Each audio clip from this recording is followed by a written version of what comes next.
Bismillahirrahmanirrahim. Assalamualaikum warahmatullahi wabarakatuh. Selamat datang di channel YouTube saya, Budi Guntara, dengan nama channelnya Guntara ya. Nah, pada video kali ini saya akan fokus membahas seputar mata kuliah media pembelajaran fisika. Nah, apa yang akan kita pelajari yaitu memahami model integrasi media pembelajaran fisika. Jadi di sini ada salah satu ilustrasinya. Jadi fokus kita itu adalah bagaimana sih prosedurnya untuk mengintegrasikan media yang sudah ada, yang sudah banyak bisa kita ambil secara gratis, kemudian kita implementasikan dalam pembelajaran fisika. Jadi tidak sembarangan ya kita bisa menggunakan media pembelajaran itu, tetapi ada beberapa step yang harus kita ikuti. Nah, mari kita lanjutkan pembahasannya. Jadi yang bisa kita gunakan salah satunya adalah model TIP, yaitu Technology Integration Planning, di mana di sini kita mempunyai sebuah model yang harus kita ikuti. Jadi step-stepnya itu sudah disusun secara sistematis sehingga kita bisa dengan mudah mengaplikasikan media pembelajaran dalam pembelajaran fisika khususnya. Nah, yang perlu Anda ketahui semua adalah tip ini bukan model pengembangan, namun lebih ke arah model integrasi. Oleh karena itu, model ini dikenal dengan perencanaan integrasi teknologi. Nah, dalam video ini, kata teknologi ini saya ganti menjadi media. Karena dalam media tersebut, nanti akan terselip beberapa teknologi yang bisa digunakan. Nah, model ini sendiri dikembangkan oleh M.D. Robillard tahun 2003. Manfaatnya apa? Manfaatnya itu, model TIP ini membantu para pendidik untuk mengintegrasikan media ke dalam pembelajaran secara sistematis. Jadi untuk memberikan suatu guidance atau pedoman supaya kita tidak bingung sebagai calon guru maupun sebagai guru yang sudah senior dalam mengimplementasikan media pembelajaran atau mengintegrasikan media terhadap pembelajaran fisika. Namun yang perlu digarisbawahi di sini, model ini tidak sama dengan model pembelajaran ya. Karena di sini kita lebih fokusnya itu bagaimana cara memasukkan media itu ke dalam pembelajaran, bukan step-step dalam pembelajaran. Oke, model TIP ini mempunyai beberapa tahapan yang harus kita ikuti. Ada 5 tahapan sebetulnya. Nah, fokus pertama adalah tahapan ke-1 itu ngapain sih? Jadi tahapan pertama itu menentukan manfaat dari integrasi media pembelajaran fisika. Nah, untuk mengetahui tahapan yang pertama ini, kita coba gali dengan menggunakan pertanyaan yang sudah terfokus. Apa pertanyaannya? Mengapa saya harus menggunakan media pembelajaran fisika? Jadi kita bisa menganalisis tahapan pertama ini melalui menjawab pertanyaan tersebut gitu. Nah, what should I do? Artinya apa yang harus kita lakukan sebagai seorang pendidik pada tahap pertama ini? Jadi pendidik perlu memperjelas terlebih dahulu masalah yang ditemui dalam pembelajaran fisika. Kalau guru senior yang sudah mengabdi di suatu kelas, artinya guru tersebut harus melihat masalahnya yang ada dalam kenyataan di kelasnya itu seperti apa. Tetapi kalau misalkan kalian sebagai calon guru, bisa kita melihat masalah tersebut dari observasi ke lapangan langsung. Jika tidak memungkinkan, kita bisa menganalisisnya dari berbagai macam sumber, seperti artikel ilmiah, atau berita, dari surat kabar online maupun yang lain, atau dari buku gitu ya, atau mungkin pengalaman pribadi kalian sendiri setelah melakukan atau setelah melaksanakan sekolah ketika sekolah menengah atas maupun sekolah menengah. Kemudian mengidentifikasi media apa yang dapat memberikan solusi terbaik. Nah, di sini mengidentifikasi itu artinya kalian menyebutkan macam-macam media pembelajaran yang mungkin bisa digunakan untuk mempermudah atau memecahkan masalah yang sudah kalian sebutkan tadi pertama, ya. Nah, jadi sebutkan beberapa alternatif media yang bisa digunakan. Jadi belum terfokus media. Nah, makanya di sini untuk supaya kita stepnya tahu apa yang harus dilakukan, kita coba jawab pertanyaan ini. Apa inti masalah sebenarnya yang harus diatasi dalam pembelajaran fisika? Kalau bisa sih semakin fokus itu semakin bagus ya. Kemudian apakah media pembelajaran yang dipilih menawarkan solusi yang cukup? Nah, artinya ketika kita menyebutkan berbagai macam media yang bisa digunakan untuk mengatasi permasalahan tadi, kita harus mempertimbangkan apa? Biayanya, penggunaannya, waktunya, ataupun ketersediaan si media tersebut. Begitu ya. Jadi ini adalah tahapan pertama yang harus dilakukan ketika menggunakan model TIP. Kemudian selanjutnya, tahapan yang kedua, yaitu menentukan tujuan dan asesmen yang akan digunakan, atau penilaian yang akan digunakannya seperti apa. Apa saja sih yang harus dilakukan? Itu bagaimana cara untuk mengetahui apa yang telah didapatkan atau dipelajari siswa. Jadi apa saja sih yang diserap oleh siswa itu setelah mendapatkan atau setelah menggunakan media pembelajaran yang telah kita pilih. Itu harus ditentukan terlebih dahulu. Apa yang harus kita kerjakan?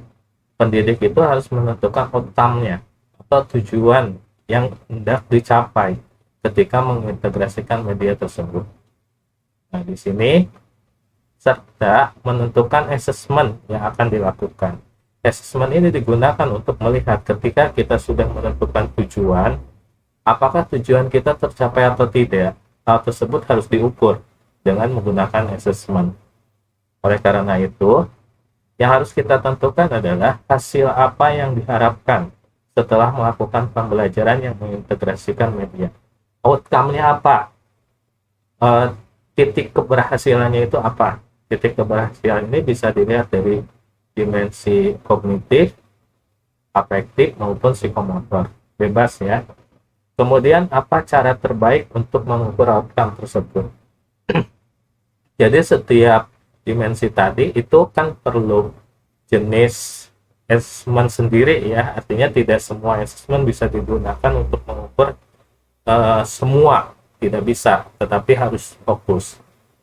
Nah, contohnya di sini, kita bisa menggunakan tes esai maupun tes pilihan ganda untuk mengukur kemampuan atau pemahaman. Kemudian bisa menggunakan checklist untuk mengukur seberapa bagus tugasnya atau seberapa bagus suatu produk. Bisa menggunakan rubrik juga untuk mengukur tugas atau produk. Kemudian bisa juga menggunakan survei atau skala Likert untuk mengukur afektif. Terus selanjutnya, yang tahap ketiga adalah mendesain rencana integrasi medianya. Jadi, kegiatan pembelajaran seperti apa yang mungkin akan berhasil dilakukan dengan mengintegrasikan media tadi. Nah, apa yang harus kita lakukan? Sebelum mengintegrasikan harus dipikirkan terlebih dahulu mengenai karakteristik materinya. Kemudian, karakteristik siswanya seperti apa? Apakah si materinya itu dimensinya? Kita lihat dimensinya ya. Sebelumnya kita sudah bahas tentang dimensi pengetahuan, ada faktual, konseptual, prosedural, maupun metakognitif. Nah, materi yang tadi permasalahannya muncul, itu materi pada dimensi yang mana? Jadi harus kita sesuaikan media pembelajarannya yang mungkin bisa mengcover itu yang apa gitu. Kemudian kita harus lihat juga karakteristik si siswanya.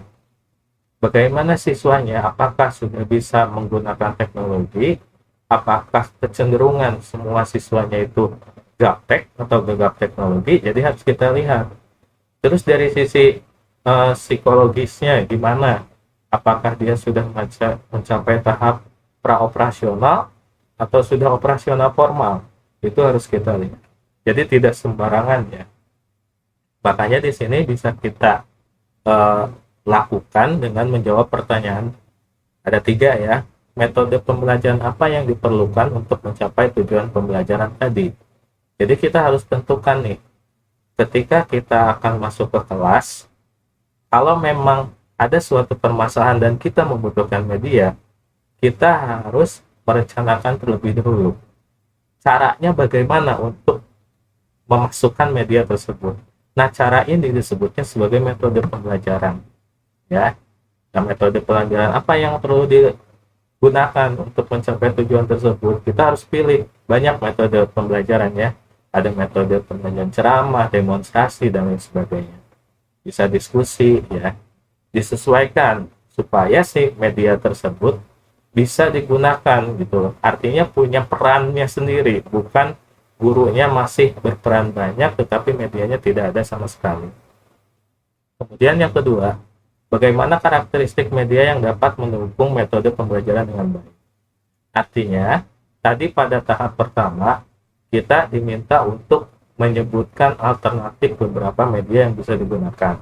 Nah, pada tahap ketiga ini kita harus memilih satu media. Memilih media yang lebih difokuskan gitu ya, karakteristiknya. Karena tadi kita sudah bahas tentang tujuan pembelajaran, terus materinya, terus karakteristik siswanya, kira-kira mana yang cocok. Nah, ini kembali lagi seperti materi yang sudah disampaikan sebelumnya. Untuk pemilihan media ini bisa kita sandingkan dengan teorinya Edgar Dale, yang piramida Edgar Dale yang sudah dibahas ya.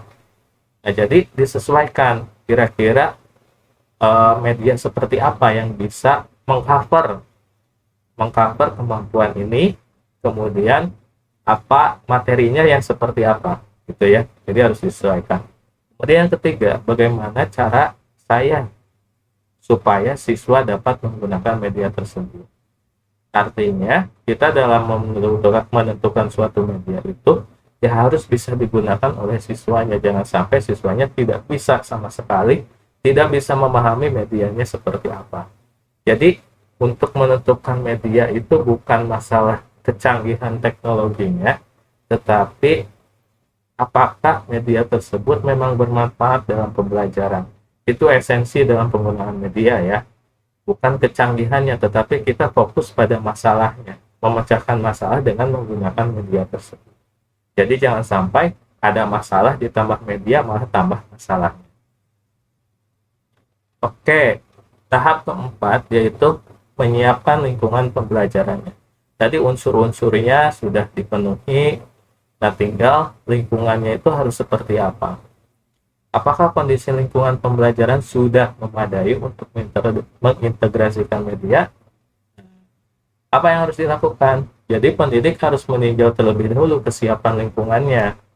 Misal, kalau misalkan di dalam kelas kita mau mengintegrasikan media online, berarti apakah semua siswa punya perangkat kerasnya, seperti smartphone gitu. Kalau tidak punya, berarti kita ubah metodenya menjadi diskusi. Tapi kita lihat juga dari segi diskusi itu, apakah masih tercover semua siswanya? Kalau enggak, bagaimana? Ya berarti kita tidak bisa memaksakan media tersebut gitu. Nah, makanya harus dicek terlebih dahulu sarana dan prasarananya itu sudah ada atau belum. Kemudian bagaimana setting media dalam pembelajarannya? Masuknya setting media di sini adalah media itu nanti akan digunakan pada kegiatan seperti apa, itu harus dijelaskan. Misalkan kita menggunakan model pembelajaran, misal ada yang pertama siswa dilakukan orientasi masalah, yang kedua siswa menganalisis masalah, yang ketiga siswa berdiskusi. Nah, maksudnya media pembelajaran itu akan dimasukkan ke tahapan yang mana, itu harus jelas. Itu yang disebut sebagai setting media dalam mendukung pembelajaran. Nah, terus tahapan yang terakhir adalah jelas, mengevaluasi dan merevisi strategi integrasi media. Jadi, apakah integrasi media dalam pembelajaran berhasil atau tidak? Hal apa yang bisa ditingkatkan? Untuk mengetahui berhasil atau tidaknya, berarti kita bisa gunakan hasil dari analisis ujian yang telah diberikan. Tadi kan sudah kita menentukan assessmentnya ya. Nah, dari assessment itu akan didapatkan hasil, sehingga dari hasil tersebut kita bisa mengetahui sampai sejauh mana sih ketercapaiannya, apakah baik atau tidak, apakah strategi integrasi media yang sudah kita pilih itu sudah baik atau tidak. Mungkin kalau misalkan secara teori kita pada awalnya dalam merencanakan diharapkan atau ekspektasinya kan pasti baik, tapi kan dalam kenyataannya belum tentu.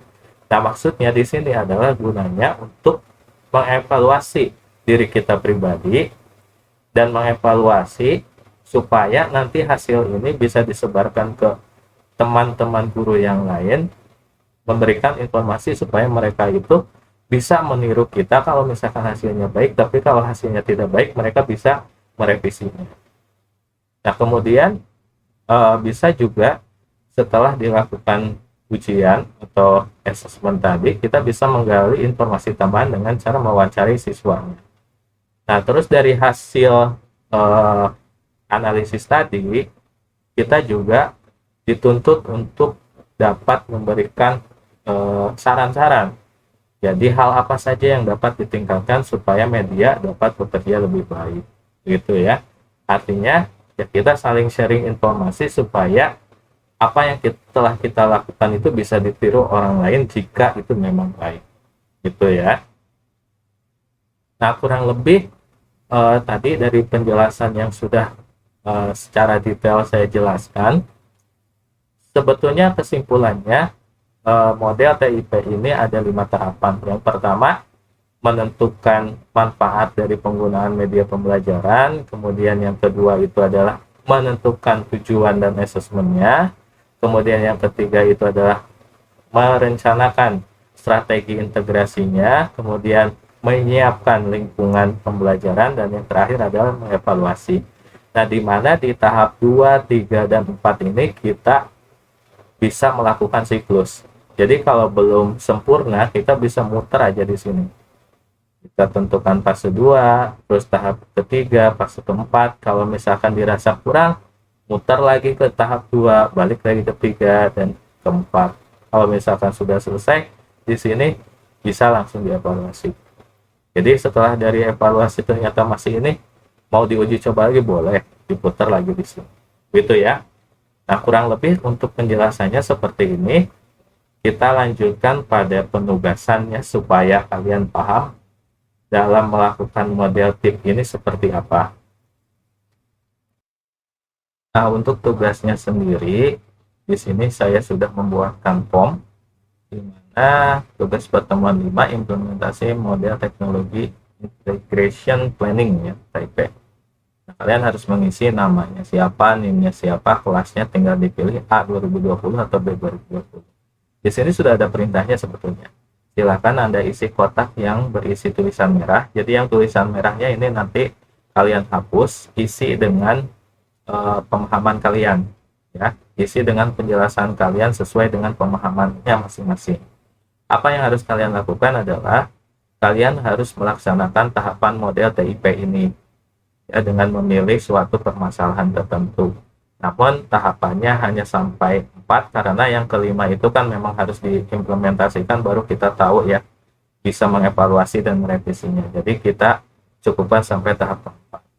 Nah, tahap pertama yaitu menentukan manfaat. Tadi seperti yang sudah saya jelaskan sebelumnya, uraiannya sebetulnya masih sesuai dengan yang tadi ya. Artinya jelaskan apa inti masalahnya. Boleh dari hasil penelitian orang lain, ataupun pengalaman pribadi dari surat kabar, pokoknya apapun itu ya, yang penting itu bukan berdasarkan opini belaka tetapi berdasarkan fakta yang ada. Kalau bisa sih fokus pada satu permasalahan saja. Kemudian identifikasi media apa saja yang bisa digunakan untuk mengatasi masalah tadi. Nah, artinya di sini kalian paparkan dengan cara narasi. Jadi buat narasi ya, buat narasi sampai saya sebagai pembaca itu bisa memahami apa yang kalian tulis. Kemudian tahapan yang kedua, menentukan tujuan dan asesmen yang digunakan. Jadi jelaskan KD yang bersesuaian dengan materi yang berkaitan dengan masalah tadi. Kemudian Kalian turunkan tujuan pembelajarannya, kemudian jelaskan jenis asesmen yang cocok untuk menentukan ketercapaian tujuan tadi. Kemudian tahap ketiganya adalah mendesain rencana integrasi media. Jelaskan media mana yang paling cocok digunakan berdasarkan tadi analisis tujuan, karakteristik materi, maupun karakteristik siswanya, dengan mengaitkannya dengan teori piramida Dale ya. Kemudian jelaskan metode pembelajaran yang cocok untuk mengintegrasikan media yang dipilih. Jelaskan bagaimana siswa terlibat dalam menggunakan media yang dipilih. Apakah siswa yang langsung menggunakan atau guru yang menggunakannya? Nah, ini harus dijelaskan. Kemudian tahapan keempat, menyiapkan lingkungan pembelajaran. Sebutkan sarana dan prasarana yang diperlukan untuk media tersebut. Kemudian pada tahapan apa saja media tersebut digunakan dalam pembelajaran. Seperti tadi ya yang sudah dijelaskan, media itu nanti ketika pembelajaran digunakan di awal, di akhir, atau di tengah-tengah, atau di mana, itu harus dijelaskan dengan sejelas-jelasnya. Pokoknya yang tulisan berwarna merah ini silakan kalian hapus, isi dengan paparan kalian secara jelas, detail, jelas ya pokoknya. Nanti silakan kalian simpan file tersebut dalam bentuk PDF dan upload di Google Classroom.